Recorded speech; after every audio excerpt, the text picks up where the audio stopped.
Hi, I'm your host, Erica Polsinelli, and welcome to Evolve by Erica, the podcast, where we talk all things spirituality, ascension, health, wellness, and beyond. I'm so excited that you are here. Come on in.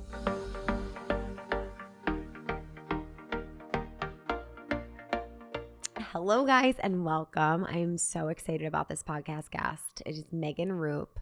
She's someone I've been working out with for probably, I want to say maybe 2 years at this point.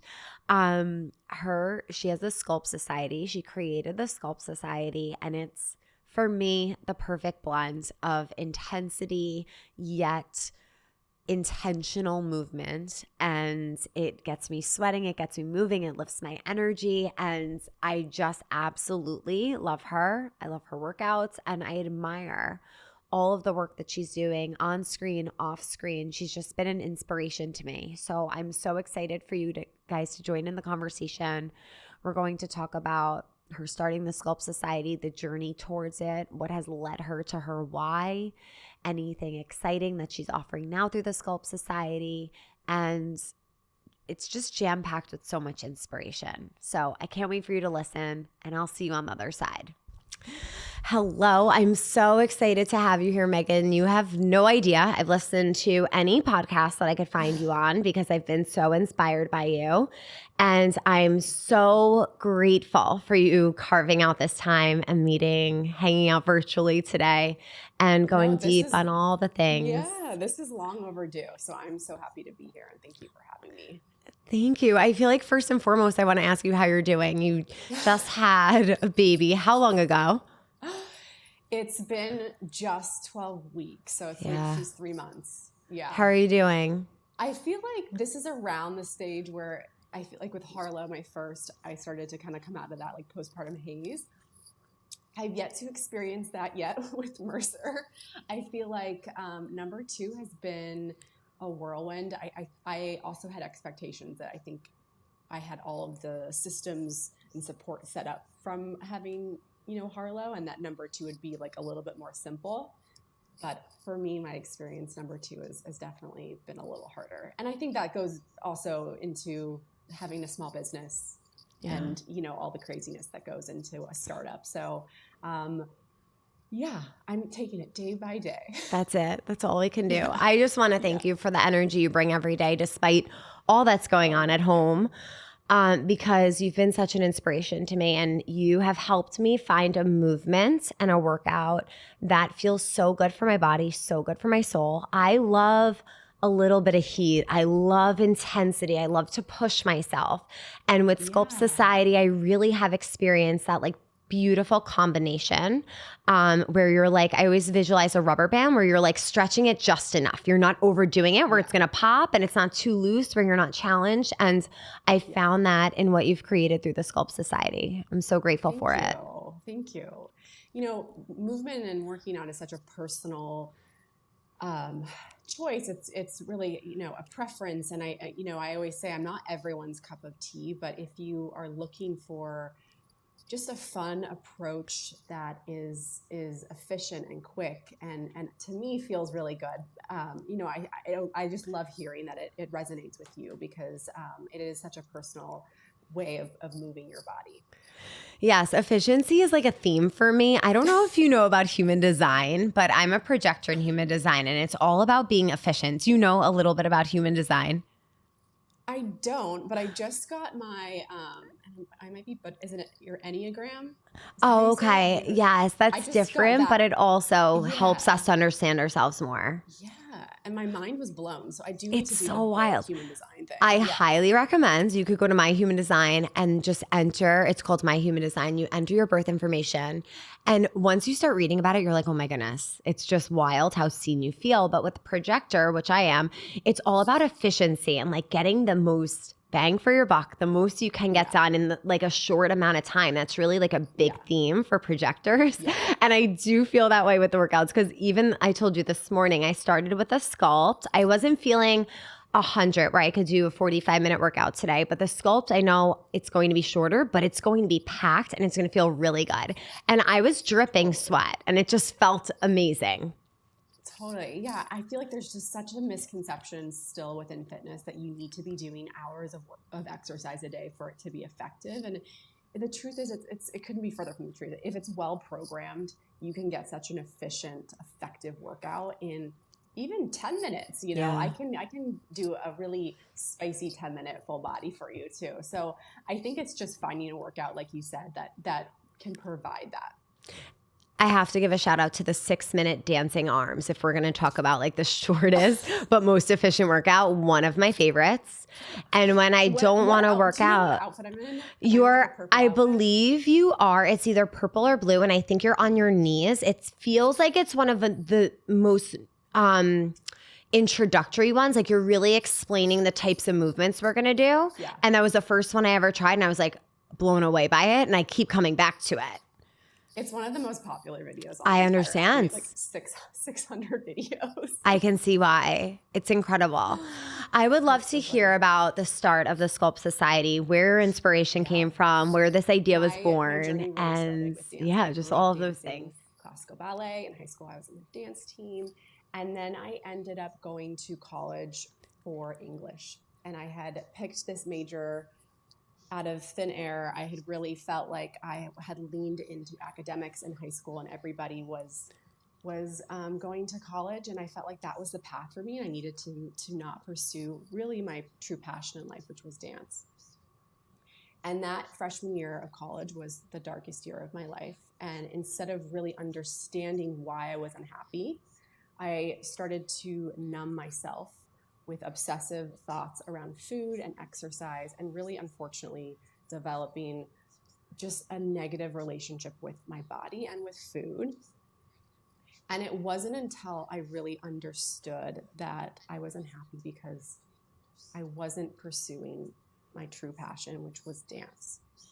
So I ended up transferring to NYU in the next year. And so I went to school for dance, and I really thought that was going to help heal my relationship with food and exercise. But unfortunately, I really should have been in therapy, and I should have really been dealing with that with a professional. And so a lot of those behaviors that I had learned and started to practice in my freshman year of college really kept with me throughout my early 20s.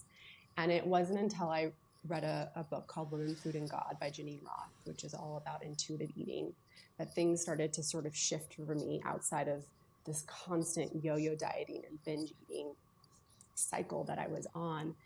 And then also, I think for me, the missing puzzle piece was finding a movement practice that felt really good. And I started teaching fitness as a side hustle as I was dancing professionally in New York City and working in fashion. And that was such an eye-opening experience, because before that, I was at a crunch gym on a treadmill, hating every second, thinking about every calorie I was burning to burn off the food that I'd eaten earlier in that day. And I think as I discovered intuitive eating, I was also discovering a movement practice that felt really good for me, and it felt joyful. And so I started teaching as a side hustle just to make money in New York City.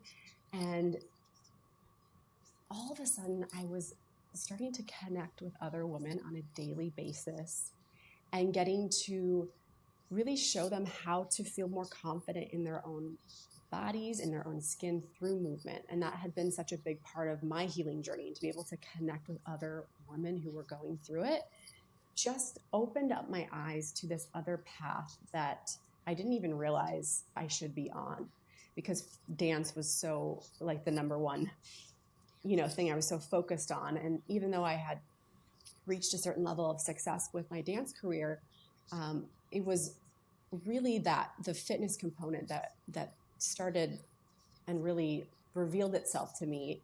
And I really just fell in love with that. And so I started to just dive deep into boutique fitness. There were so many new classes and different methods, and it was really buzzing, and it still is buzzing now in New York, but it was really a fun time of just discovering different modalities, reformer Pilates and hot yoga and bar and dance cardio and sculpt. And I just, in a few years into it, felt like there was just this missing class and this missing community that I wanted.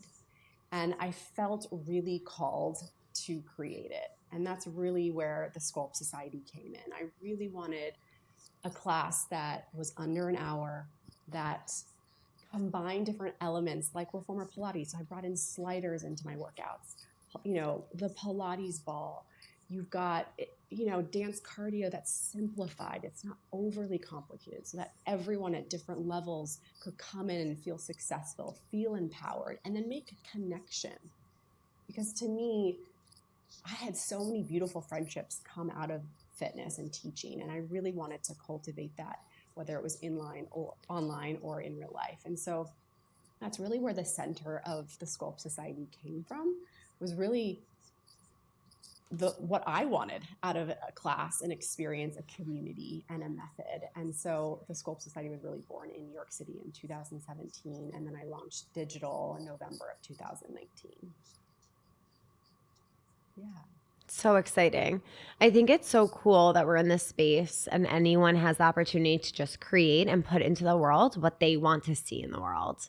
And if you're feeling that way, there are a ton of other people that are feeling that way, and we can see that with your community. Too. I think a lot of people, it's even more saturated now, but even at the time when I was launching, I didn't have a social media presence. There were a lot of different fitness methods out there. Who was I to think that I could come out and create something new? But there is more than enough room for everyone. I can't think of how many my favorite coffee shops are out there. I go to Blue Bottle because I love the oat milk. I go to Alfred's in LA because I like the iced almond milk latte. I think just coming from a place where knowing that there is room for everyone and that your perspective on whatever your passion is or whatever your business is unique to you. And that really is your superpower. I love that so much. Oh, that makes me emotional coming from someone who, created her own small business for herself, but a community for other people. It's so true. And I do feel like right now, so many people are creating and there's so much information out there and there's so much access to everything. But as you said, there is room for everyone, and what you're bringing is unique to you, and other people are going to connect with that. And I love that. And I'm one of those people who have connected so deeply to your method, and I'm so beyond grateful for it.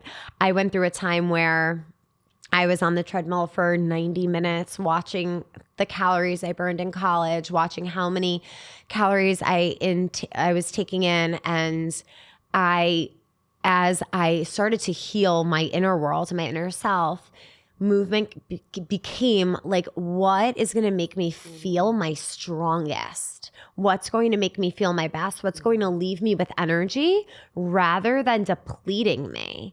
And your workouts have also taught me that too. I know the days when I have the energy for a 45-minute full body, and then I had to reframe my mind to understand that some days calls for 25-minute sculpt or 25-minute full body. And that's actually giving me more energy rather than knocking myself on the floor and feeling just overworked. It's just exactly what I need. It's what I've been through too. I really was brainwashed to think that I needed to do hours of exercise. And here's the thing, that's just not sustainable, right? And I always say this, fitness is not the next 30-day challenge or workout program you're on. Fitness is for the rest of your life. So it is so important that you are moving in a way that you enjoy, that's joyful, that's fun, whatever that is for you. And that you're doing something that you can do for a long time. I'm going to be doing the Sculpt Society when I'm 65 and 70, right? And it's going to be the slow and controlled. Just thinking about a way that your body can your body continue to do what you're doing well into your 70s, 80s, whatever it is. So I think looking at fitness like that through the lens of you're going to need to show up to this daily. What is sustainable? And it actually doesn't need to be hours. That's the trick we play with ourselves. It's actually when I took back some of that time and really committed to shorter workouts that I actually saw the best results physically and my mental health, right? So I think that's something that COVID really taught me. Was I had gone from teaching a million classes in New York and doing privates every day to COVID and really just going live on the Sculpt Society app. And that could look like a 10-minute quickie or a 45-minute full body one day to the next, and just leaning into how I was intuitively feeling. And I'm telling you, my body changed because of that. And it was also such a mental lift, right? There's can be a mental load of feeling like you have to do hours a day. Again, like it's not sustainable and you don't need to do it. Yeah, it's so true. I felt like my core has gotten so much stronger. When you mentioned the sliders before, I'm like, oh, I know about those sliders. I know about those sliders. Because truly it's like, and talk about an efficient, like you go to a reformer Pilates class in New York City, it's like $45 before tax. Like they're so expensive. And so I remember being like, hey, I cannot afford this. And B, like you can get such a great reformer Pilates feeling class at home with sliders. Like, let's do that. It's easy, you know? Yeah. So yeah, I love those sliders so much. The sliders and the ball, just I feel my core has always been a weaker point in my body. I don't know. I feel like the muscles there really need to be worked for me to feel them and then to eventually see them. And I feel like the sliders and the ball, doing abs on back with the ball under you, has helped me to find muscles that I didn't even know existed so deep within my core. And then that supports your posture and it supports so much. Core, so it's just so important. And back pain, if you're doing back pain, I mean, there's just so much that you can do with a stronger core. Even how you move through the world, like if we get into like our chakra system and our lower chakras, our solar plexus is all about taking action. And when that area is fired up and strong, you feel more confident and you're able to take action in a way with like courage and confidence. So I love it. I love the physical and energetic connection to that. So you were a Brooklyn Nets dancer, right? How long were you that for? That's so fun. I love it. So the Nets used to be in New Jersey. They moved to the Barclays Center in Brooklyn. So I was there for the first 2 years of that season, which was a really exciting time. Barclays Center was new. Wow. Jay-Z and Beyonce were at the games. Like I was like dancing in front of Jay-Z and Beyonce. You know, like very nerve-wracking, but also just such an exciting time. You know, every time we would go out, I would still get so nervous. I'm definitely that type of performer where I still get a lot of performance anxiety. But it was, you know, I was juggling a lot too at the time. I was teaching fitness, I was dancing professionally with the Nets, and I was also working in fashion as a fit model. So there was just like a lot going on. Oh my goodness. Wow. When you say you got performance anxiety, does that dissipate as soon as you got out on the stage? Yeah. No. Oh, no, it doesn't? Anxious performer. Really? I think it depends. I think what was really good, I'm such a believer of like leaning into the discomfort of things and constantly pushing myself into parts of me that I feel a little uncomfortable because I know I'm growing when I am like that. And I think as a dancer, I grew up classically trained, right? Ballet. And then in high school, it was jazz and a little bit of hip hop. And then with the Nets, it was a full, you know, it's a hip hop dance team. So I really faked it till I made it in that audition process. And I really had to grow as a dancer on that team. I mean, you are dancing with the best of the best in New York City, and you're working with hip hop choreographers. And that was really, really challenging for me. So I had like 2 years of like constant performance anxiety there. Wow. Yeah, I mean, that's a big deal. I get it. Wow, that's so cool. And I admire and I feel like just in the role that you have, it's amazing that you push yourself in those situations, that even though it's uncomfortable, I'm sure there's ways now too with your business or with social media or whatever, just having to like get into these different spaces that is like, I didn't imagine myself here, but here I am, and pushing through the discomfort and getting beyond that. I think it's, you know, showing up, you know, the word's so overused, but authentically on Instagram, right? You know, sharing like the messy parts of the life, you know, wanting to put a filter on some days, but being like advocating not to, like, this is real. You know, or little things, you know, like even the Nets, we had an alumni performance this past March. I was 4 months pregnant. I remember. And they invited us back. And Yes. my initial reaction was like, absolutely not. And then I kept thinking about it, and I was like, I'm going to regret this for the rest of my life if I don't go back and do this and prove to myself that I can still do this, even, almost 10 years later, even 4 months pregnant. And so again, like that felt so uncomfortable. I hadn't done it in so long. But it was, such a growth experience. And I think just constantly thinking about how I can continue to push myself into the uncomfortable are like the best like growth opportunities. Yeah, that was so exciting to see when you went back to do that. That was amazing. I loved it. I was a cheerleader most of my life, a dancer, and not at the level that you were, but there's something, I have Leo in my chart, and Leos like to be center stage. They like to perform. They like that energy.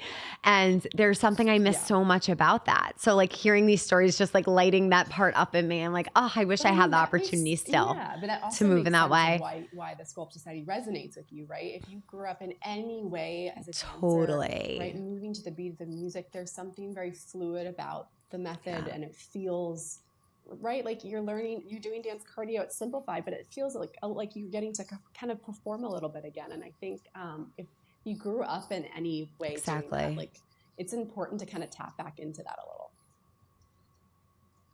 I completely agree. I couldn't agree. I wish there were even more ways to do it, but it's so nice to have that opportunity every day in my living room.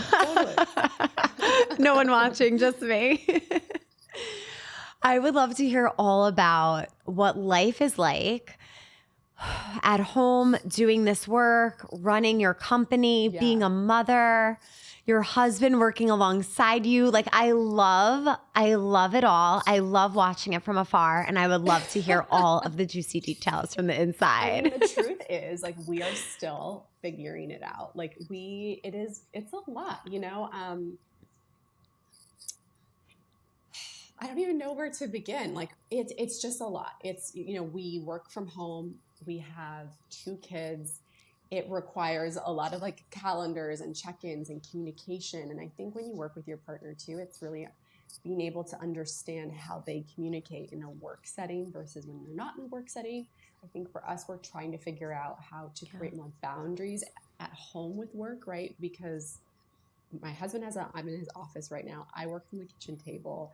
We have so many remote employees. It's like, if we aren't careful, and this happens all the time, like we could start working at 6 a.m. and work until 10 p.m. And it's tough to kind of set those boundaries, but I think we're doing the best we can. And we're trying to just constantly check in with each other and make sure that like, if we need to be working on certain things, that we are.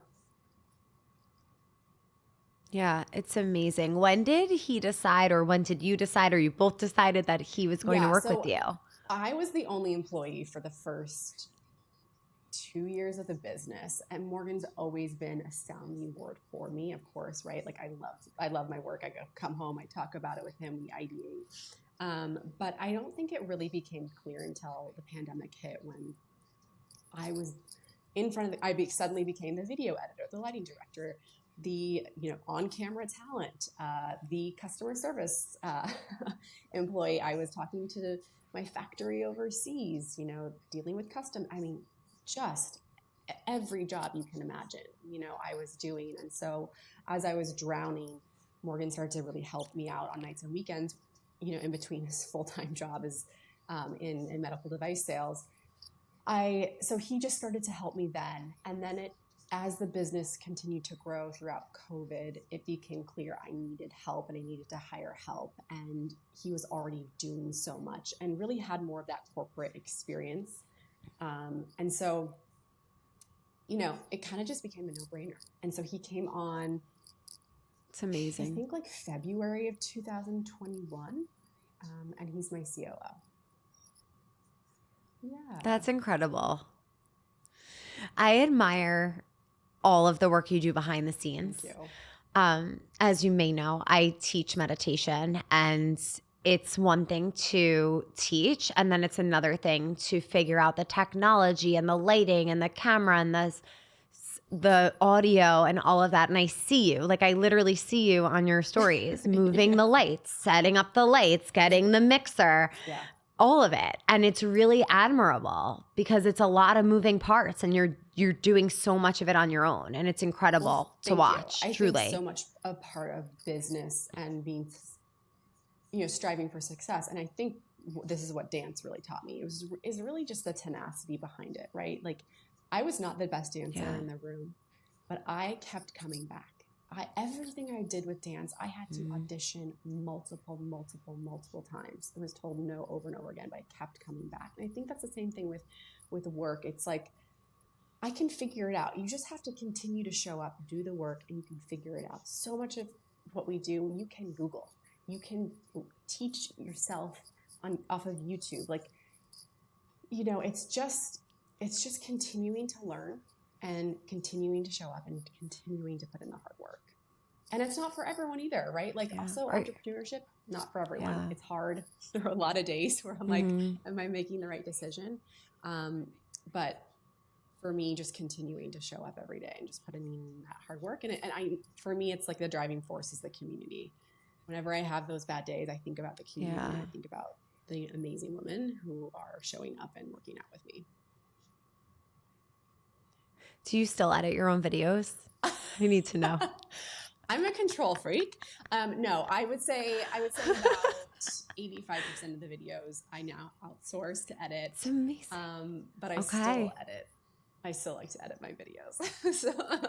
I love that. I don't look at it as that at all. I look at it as so like humbling and admirable that you're really on every level in your company. And I think it's incredible. And I think we all feel that on the other side. I think it's important as a small, right, to like know if you are eventually outsourcing to someone, like, what that job entails, and you know the hard work that is needed there.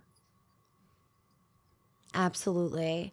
How do you motivate yourself on the days where it's just like, okay, like sometimes I feel like we go through periods where maybe we want to see more or we want to be in a certain place. And how do you support yourself in those times, like the in-between of like the really exciting moments of being an entrepreneur? Yeah, that's a really great question.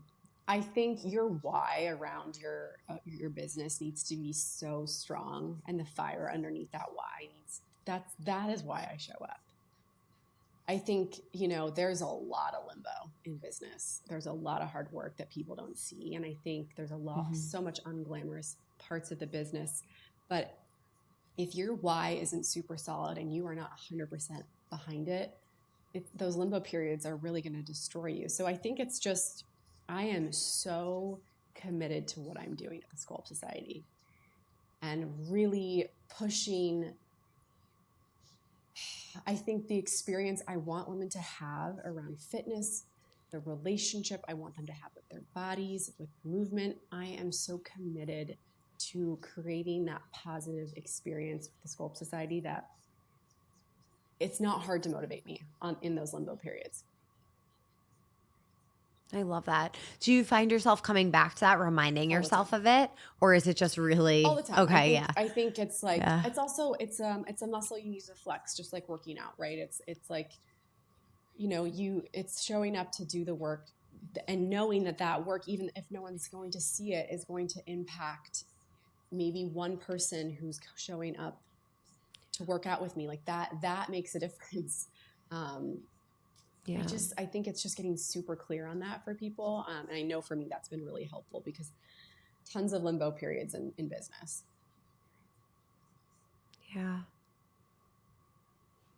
So I know we spoke about your most recent baby who came, Mercer, right? Yeah. Oh my goodness. So I loved following your postpartum journey. You came on so raw, so authentic, and it is needed. Like, I feel like what you're showing up with and sharing, I haven't seen on Instagram, and I appreciate it so much. I'm not a mother yet. I hope to be one day, and just seeing the real behind the scenes of that transition and that period of time, I think is just so necessary for so many people and so many reasons. How has motherhood shifted or changed or even expanded what you bring to the Sculpt Society? Oh my gosh, yeah. Oof. I think I want to be there for women at every stage of life. So, whether it's you're going through a hard time in college and you've gone from high school to college, maybe you were on the dance team, maybe you were on, some type of athletic team, and suddenly it's up to you. You're no longer on that team. You're no longer in your practices. Like, how do you move? For me, that was a really big, pivotal, dark time. And I want to bring light to that for people. Maybe you are getting ready for your wedding and you don't want to spiral into a negative space around your wedding, your body. You want to feel empowered in your body for your wedding. Maybe you are pregnant and postpartum and you feel lost and alone in how you feel and you don't know where to begin. I want to be there for you. So just thinking about different stages of someone's life. Maybe you want to move for your cycle. Maybe you're on your period, or maybe you're on your luteal phase of your cycle. How am I supposed to move?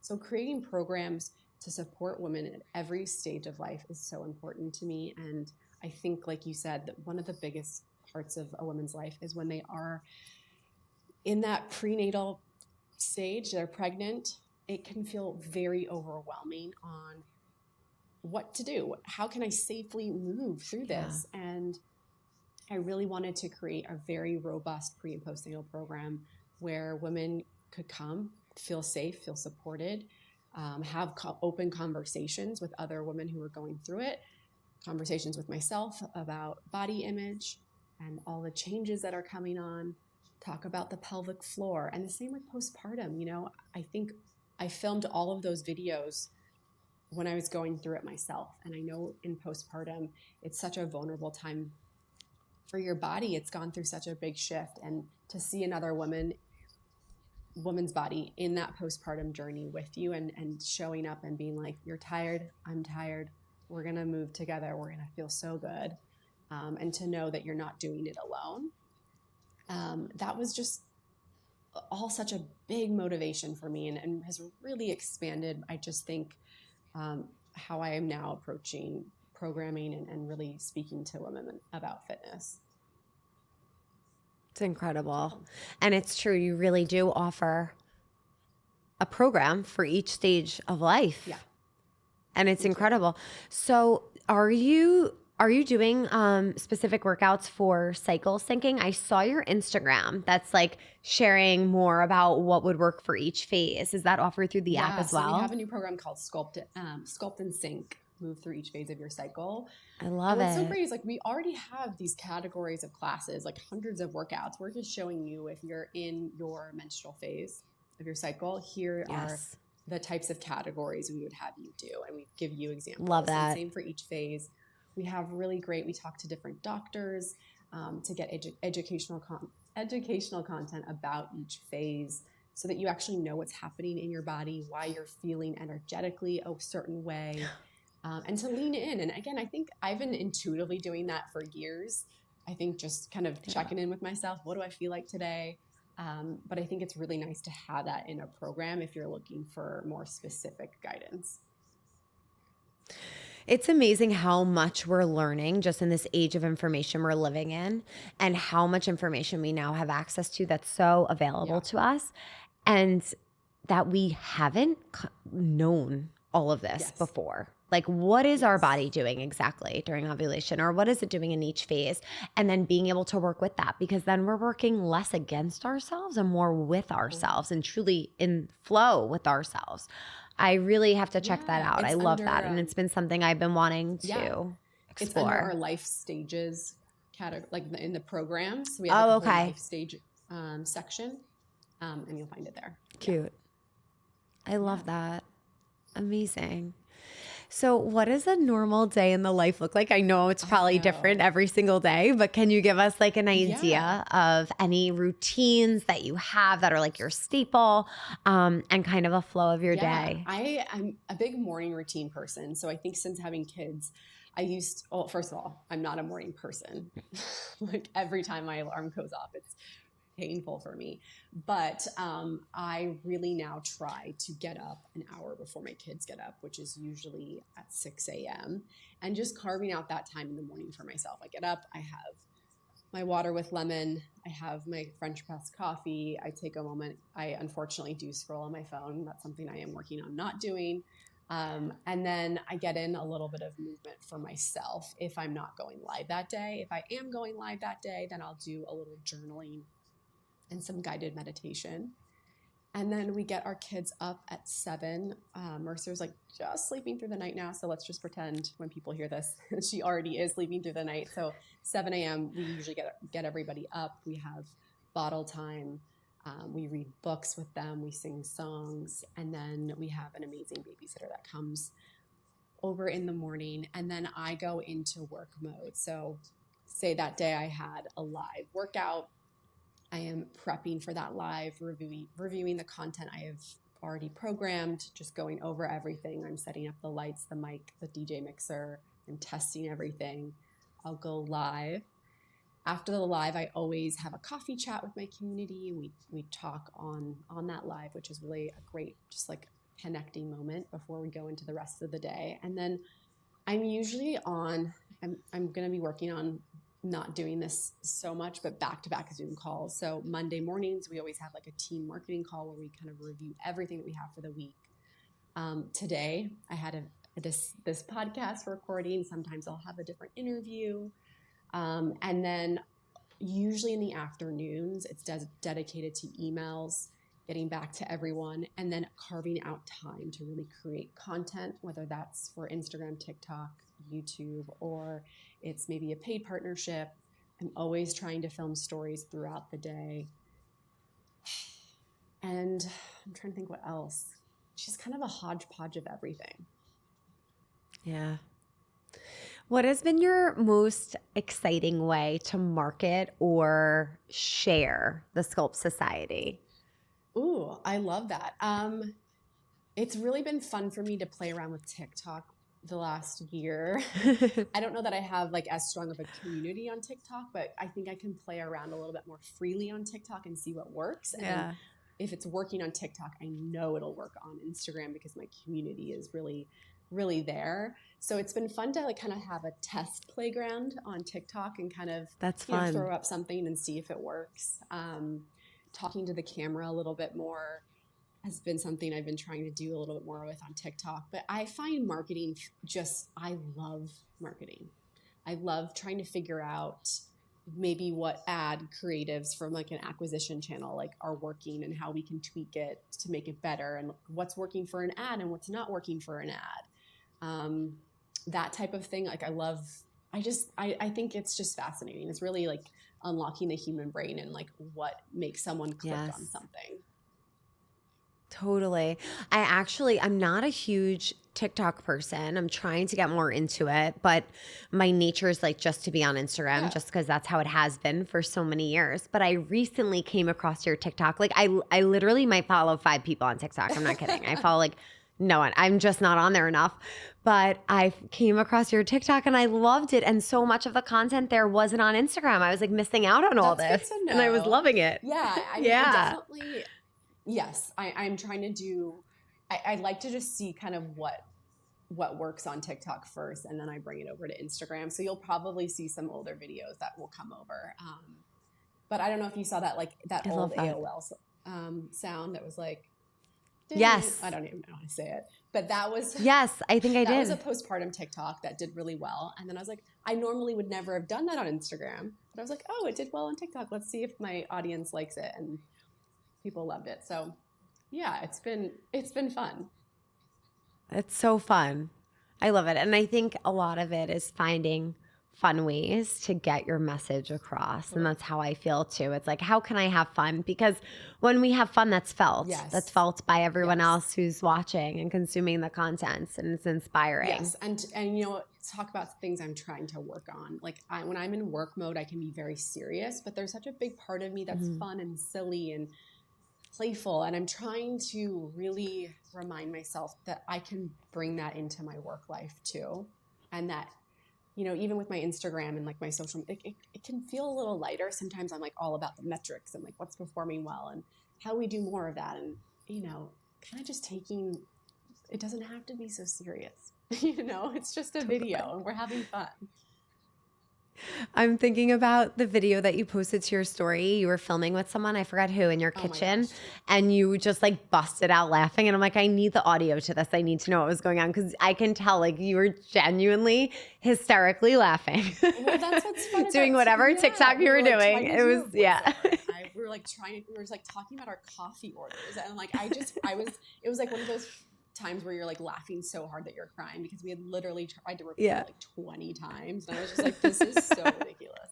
That was with Gracie Norton. She's amazing. It was so enjoyable to watch, and that's what I mean, like the energy and the lightness, it's just, it comes through, and it's definitely felt. If anyone's listening who is on this journey of entrepreneurship or in the fitness space or wellness space that's just starting out, or maybe has been doing it for a while, but they're feeling a little lost or unmotivated, is there any advice that you want to share, or something that always just brings you back to your why? From a business perspective? Yeah.